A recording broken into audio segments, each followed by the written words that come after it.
My unfaithful wife chose her affair partner over our marriage, so I delivered the final revenge.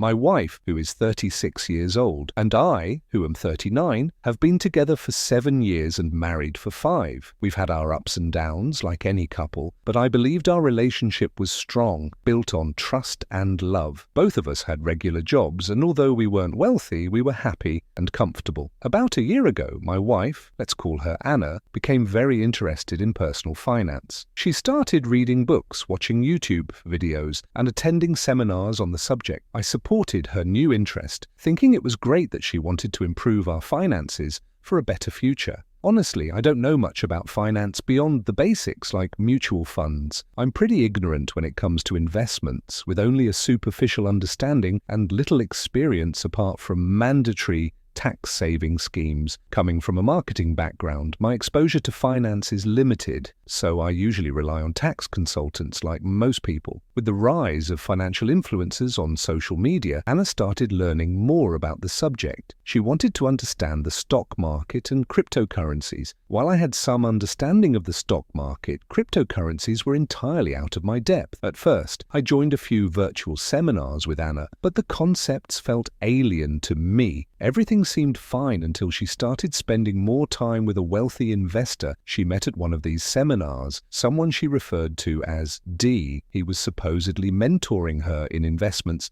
and wealth building. The idea of mentorship is becoming more common in America, with everyone proclaiming themselves as mentors. Anna also stopped contributing to household expenses, saying she was investing in our future. I trusted her and managed all the bills on my own. I didn't pay much attention, but as weeks turned into months, their relationship began to raise serious concerns. Anna started dedicating a lot of time to D, often staying late into the night. She justified this by saying she had a day job and that nighttime was the only time available for her passion. When I expressed my concerns, she became defensive and belittled me for not understanding investments. She mocked me, saying she would make us rich and that I would regret not supporting her. I tried not to interfere, but when the red flags became glaringly obvious, I grew alarmed. She also began dressing provocatively, but I didn't comment, as I had never criticized her clothing choices before. However, she started neglecting our relationship, and I confronted her. As usual, she dismissed my concerns, saying she was securing our future and that I should be supportive, not judgmental. Gradually, I distanced myself, feeling like I was carrying the relationship on my own. I thought she would notice, but she was too busy learning about investments, and we became more like housemates. We barely talked except about essential matters, even though we lived under the same roof. After work, she would leave for seminars or mentorship sessions. One evening, I passed by the hall where Dee usually taught a finance class. Something compelled me to go in and see what was happening. Upon entering, I realized a different event was taking place. I asked the security guard about Dee's company's seminars and their frequency. They informed me that these seminars weren't regular, with the last one having taken place months ago. Outside, I saw some guys promoting a finance masterclass under the influencer's name. I spoke with them, gathered details, and took note of everything. The influencer conducted seminars every 2 to 3 months, but mentorship classes led by mentors like Dee in cafes were weekly from 7 p.m. to 9 p.m. Anna, however, would come home after midnight. The next day, I asked Anna if she had a class that day, and she coldly replied that she had classes every day. Despite this, I knew from my earlier findings that the class was only on Saturdays. That evening, I went to the cafe and saw Anna in an intimate situation with Dee. I observed them exchanging suggestive looks and recorded their interactions. I kept my distance until they engaged in a more intimate act. I recorded the moment they were about to kiss, then walked up to their table and introduced myself as Anna's future ex-husband. Anna tried to justify it as an individual mentorship session, but I sarcastically commented on the closeness of the mentorship. The other man laughed and walked away with a dismissive attitude. I directly asked Anna if she had slept with him, and she admitted it, justifying it as part of an investment deal. She claimed it was part of her financial education, where Dee promised significant returns after fulfilling his requests, which included sleeping with him. Losing my patience, I yelled, asking why she took it upon herself to secure our future. I told her she didn't need to take care of my future because I could handle myself. I stormed out of the cafe, furious. Anna tried to explain herself at home, but I asked her to leave. She refused to admit it was infidelity. 2 days later, she returned only to pick up her belongings and left, showing no remorse. Update: my divorce was finalized last week and went smoothly. Anna didn't get anything since I don't have significant wealth. As for her financial education, it turned out to be more of a scam than an investment. That's no longer my problem. The joint account was closed and we split the money. We don't have kids, so there's no issue with child support. Thank God we don't have children. That would have complicated things. It's not as easy as it sounds, though. I'm still dealing with her betrayal. She's been telling everyone that I'll come crawling back, begging for reconciliation when she gets rich after mastering personal finance. After learning about the financial risks, I wished her good luck. She told everyone our divorce happened because I was insecure about her progress, labeling me as controlling and jealous. I listened to this with a smile and showed everyone the video I recorded of her with her affair partner. She hid her face after that, and our mutual friends quickly took my side. The last I heard about her, she was living with her mother during the divorce process. She's definitely not remorseful for what she destroyed. I don't know if she's genuinely learning personal finance or investing, or if it was just an excuse for an affair. If she manages to sort out her finances, good for her. I don't want money tainted by infidelity. Recently, I've started watching a lot of videos about investments. Maybe I'm jumping to conclusions, but with so many free videos online providing sufficient information for beginners, I seriously doubt you need a mentor for this. It's something you can look into on your own. For now, I'm trying to distance myself from any conversations involving her. It's been mentally exhausting. I've returned to painting as a distraction, joined a fitness club to shed extra calories, and I'm focusing on eating healthy and cutting back on alcohol. I drank a lot during the pre-divorce period and gained quite a bit of weight. I'll update the list if anything progresses. Update 2, it wasn't a finance class, it was a scam. That's the truth. The key point in this update is that Anna fell for a scam. Remember that financial influencer who conducted seminars?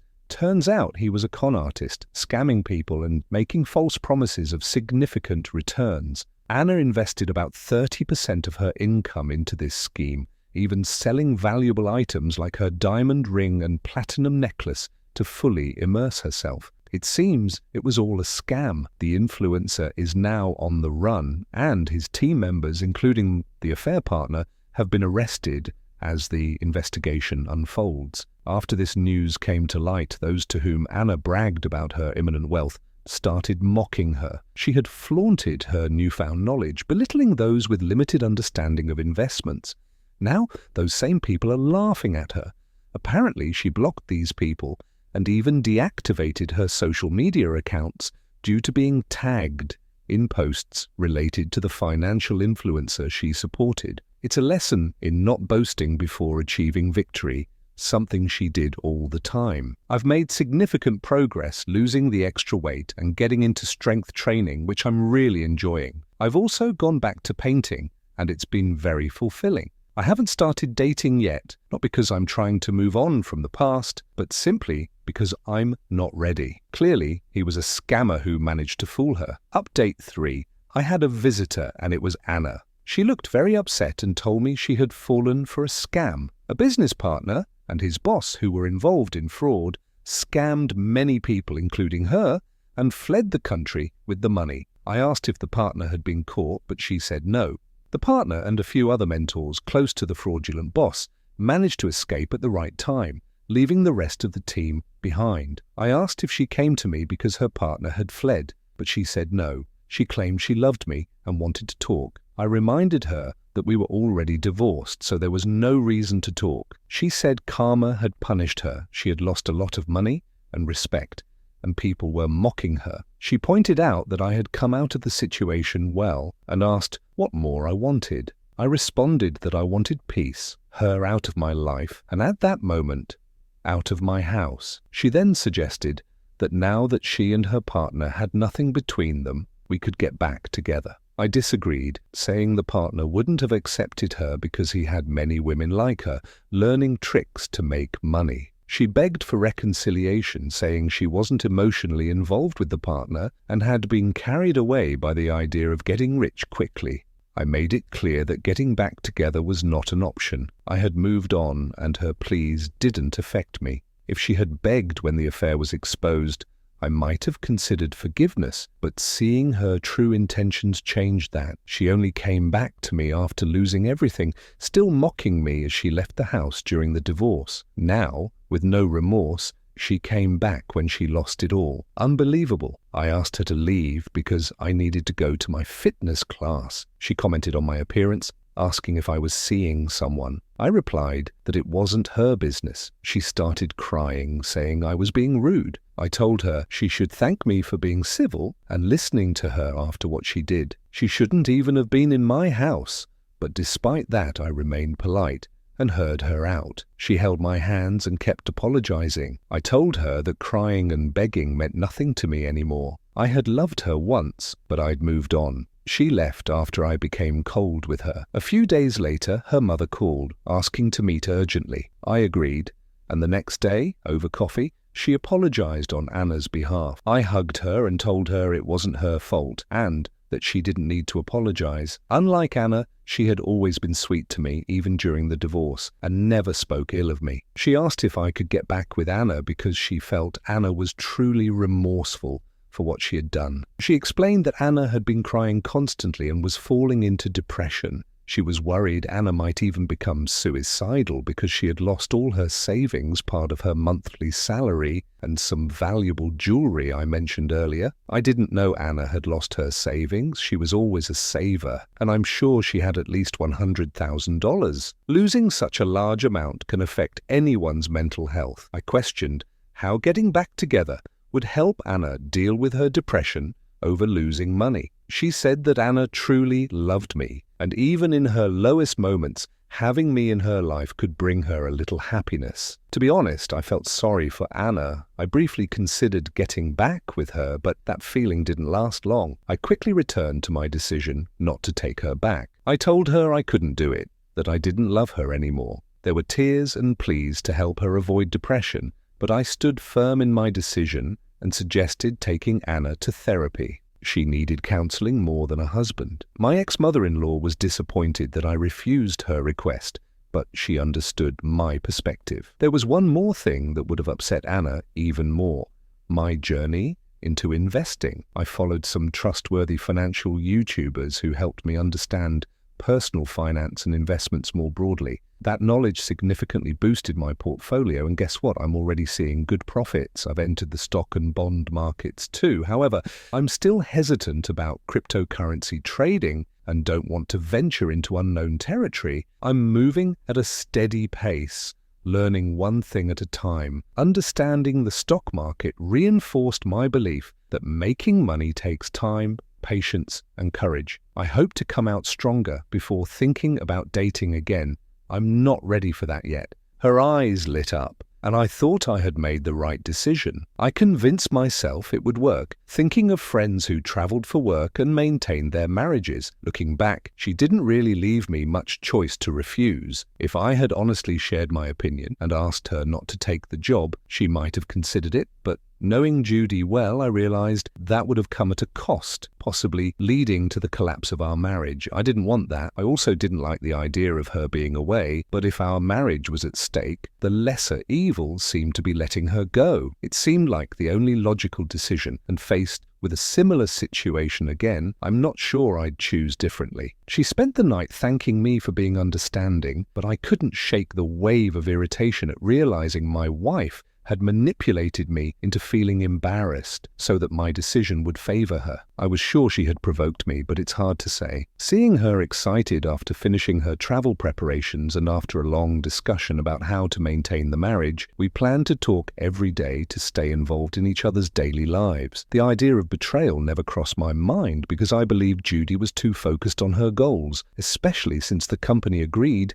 to give her 5 days off per month. "It will work," she assured me before boarding the plane. Little did I know my marriage had ended at that moment. Every long-distance relationship starts the same way. Constant calls, even with Bluetooth headphones, so we could talk while she worked. In the first 2 months, it seemed to work. We talked more on the phone, and I knew more about her life than when we lived together. Suddenly, it didn't seem like I had made the wrong decision by prioritizing her ambition over my needs. We were fine, at least until 2 months ago. Judy called me one morning to cancel her trip back to Michigan. The company's quarterly performance had fallen short of expectations, and she needed to work on recruiting more competent professionals to fill administrative roles and ease her workload. I didn't mind, as I was about to close a major deal that would give me more flexibility at work. The compensation for closing the contract was worth millions, and with that I could be closer to my wife. 5 days would be insignificant when I could be with her whenever I wanted. I kept the deal secret to surprise her once it was finalized. For that to happen, I needed to be at my best, which meant avoiding distractions of any kind. I didn't call her, and she didn't call me either. It was the longest we went without talking on the phone. We still exchange messages on WhatsApp, but we were both too busy for meaningful conversations. I explain all this because a few days ago a mutual friend called me insensitive and manipulative after hearing what happened. If you ask me, I'm none of those things. I consider myself a hurt person, and that's why I'm here retelling everything between Judy and me. Anyway, back to the story. The big deal was closed, securing my family's financial stability for life. It was a game changer, putting me among the wealthiest 10% in America. That night, while waiting for confirmation, I resisted the urge to call her. I wanted to tell her about the last week and how our lives would change. Judy's biggest dream was a trip to Paris. Instead of calling, I planned our trip there: tickets, hotel, food, places to visit. I organized everything and was ready to share the news all at once. While scrolling through WhatsApp, I saw her status. She was hugging a guy named Henry, tall, olive skin, brown hair, and blue eyes. He didn't look any younger than her. He was the first person hired when she started working. He was local, knew the work, and she needed his expertise. In the photo caption, she wrote, "Dark times reveal angels." I should have suspected something was wrong. I think I did, because I held back from telling her the deal had closed. Instead, I booked the next available flight to California to see her. As you might have guessed, she was having an affair with Henry. The last I heard, Henry was being deported to wherever he came from. Honestly, I can now say I feel satisfied. I finally got the closure I was seeking and could move on with my life. Some might say I went too far, but those who have been betrayed and hurt like I was will understand that sometimes justice isn't just about letting karma take its course. Sometimes you need to be the one who sets things right. Reflecting on everything, I don't regret a single decision I made. Judy and Henry got what they deserved, and I learned a lot about myself in the process. I also discovered that I'm much stronger than I ever thought I could be. I lost someone who once meant everything to me, but in the end, I realized I hadn't really lost anything. Instead, I gained clarity, resilience, and a new appreciation